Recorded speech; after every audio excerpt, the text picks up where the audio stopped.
times. It's no secret that Team 5's coverage continues. Connor Powell live in Jerusalem. What else are we learning about these files, Connor?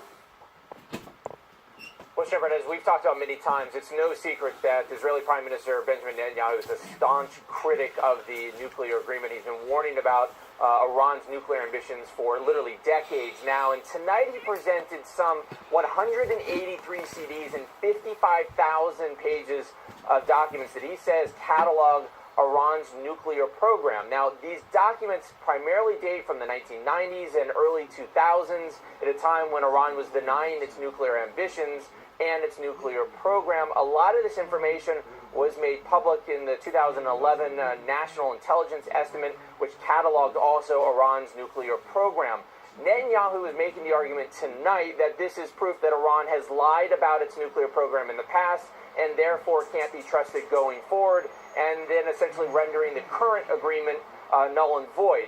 Now, it should be pointed out that Netanyahu, while he implied, he did not actually say that Iran has reconstituted its nuclear program, and this is important because just a few days ago on Capitol Hill, Secretary of Defense Mattis said that Iran is still in compliance with the agreement, and this is where the sort of rub comes in this entire disagreement about the agreement going forward. Mattis and others say that Iran is complying.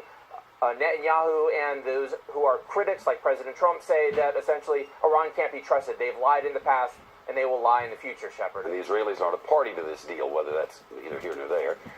It all comes as the tensions are getting so high, Connor.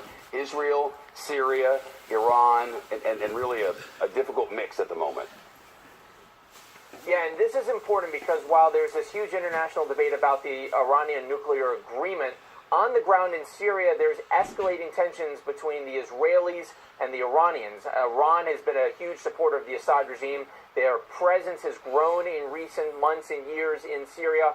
And the Israelis in the past had targeted and launched airstrikes against the transfer of weapons to militant groups. But in the last couple of weeks, twice, including just last night, 2 days ago, the Israelis have launched airstrikes targeting Iranian foothold and presence in Syria. This is significant because this is a conventional war that we could be seeing sort of brewing right before our eyes. The Iranians have threatened the Israelis. The Israelis have said that they will not tolerate an Iranian presence along their border.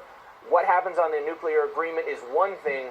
We may get to a real hot war on the ground in Syria between Israel and Iran before we even have a decision about whether or not the U.S. will pull out of this nuclear agreement, Shepard. This is what we're watching here right now in the region right now. Connor Powell live tonight in our